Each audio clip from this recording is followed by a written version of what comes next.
There's something in the law called the effects doctrine. Yeah, there's the effect. You talk about yes, that in the book. The effects doctrine is also that, again, if you set in motion a crime, even though you are outside the state, but it has a deleterious effect inside the state, then again you can be liable. And in this case, it's the same thing. It's like sending troops to war on a false pretense and having our troops die is a very bad effect. And so you can use that to establish jurisdiction in Vermont. And then there's even the doctrine of innocent agent. And one of the people that really picked up on this was Cindy Sheehan, who many of your viewers may know as the Peace Mom, who had been camping out at Crawford, Texas, outside Bush's ranch, protesting the death of her son. And she had a conversation with Bugliosi even before she read the book. And she said, you know, it wasn't Iraqi soldiers that killed my son. It was Bush that did it. And he said, well, you're absolutely right.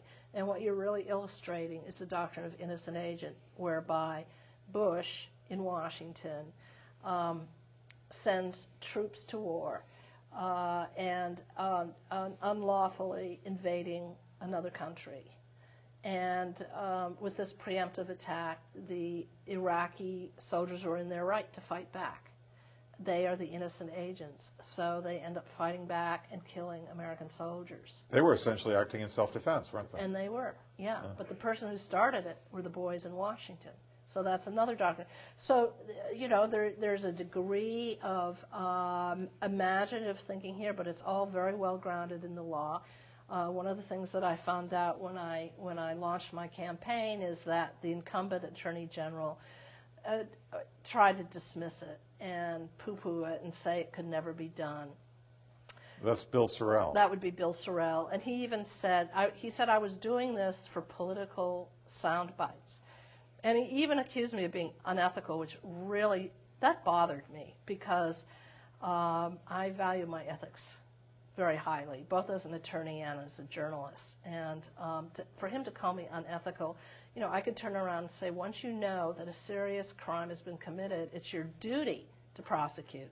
I mean, sometimes there is such a thing as prosecutorial discretion, but when a heinous crime is committed and you don't go forward on that, so yeah, we have the evidence. We're confident that if we can find somebody to carry forward with this prosecution, we're still looking for someone. I mean, Bugliosi has made some significant progress. He's not giving up, and we hope that this will happen. And by the way, even if it doesn't happen on the issue of murder, on the question of war crimes, we now have Spanish prosecutors who are actively pursuing a criminal investigation of Bush's attorneys.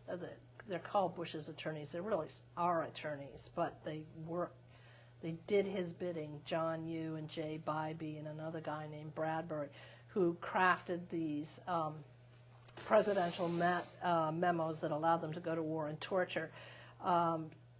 They are being investigated, and they're, you know, once you get past the lawyers, you begin to learn that the people who were really asking for their memos were the top people, knowing that they were violating the law. So this story is not over, even though very recently the Justice Department released a document by a high-level Justice Department lawyer who said that Yoo and Bybee, they wouldn't even be disciplined. They were completely exonerated, which is distressing. But on the other hand, I'm part of a group of lawyers that crafted a Freedom of Information request because there was an ethics probe that's been going on for a long time inside the Department of Justice, and its first findings came out in 2008 when Bush was still president, and it showed that they had, these lawyers had definitely breached their ethical responsibilities, definitely, that they were memoing up. They weren't just offering unbiased critiques of what the legal options were for the president under any circumstance. No, they were doing the bidding of the top boys. And this was found out by these ethics lawyers. And we did a Freedom of Information asking for the '08 report, and then there were several other reports, and they were all released just last week, and it was because of our work. And so we're all poring over the documents and finding further evidence that Cheney, his lawyer, and Bush's people, what they're really trying to do is to shield the CIA and them from criminal liability, because they knew they were breaking the law by sanctioning the torturing of detainees. They knew it was against the law, and they did it anyway. So this is big. Some people have suggested prosecuting Bush for war crimes in the International Criminal Court in The Hague. Yes. Do they not have jurisdiction, and why do you favor a murder prosecution instead? Yeah, well, one reason is because our country is actually not a signatory to the International Criminal Court. A lot of countries signed on when it was formally created. I think it was in 2002. Interestingly enough, the United States did not. And this is one thing that people should say to Obama. They should say we should be signatories. If you care about the rule of law and you want to chart a new course, then that's something that you should do. We were one of the leading countries in prosecuting the Nazis in Nuremberg. I know, yes. And then in 2002 we say, oh, that's fine to prosecute the Nazis in Nuremberg, but if we do the same thing, we don't want to get prosecuted. Yeah, well, they got blood on their hands. That's why they didn't want to sign up. I mean, I'm guessing that's the reason why. But there is an American attorney who has filed a war crimes complaint at The Hague, arguing that the way the rules are written, if the crimes took place in countries that were signatories to the ICC, then jurisdiction can hold. And this would be, he's going after the Bush people for renditions, for kidnapping suspects and flying them off to torture sites in various countries. And so that's why, and we're waiting to see whether the ICC will grant him jurisdiction, because the victims were, I'm presuming he means from Britain and from other countries. So we'll see. But war crimes, otherwise us, the United States, because we're not signatory,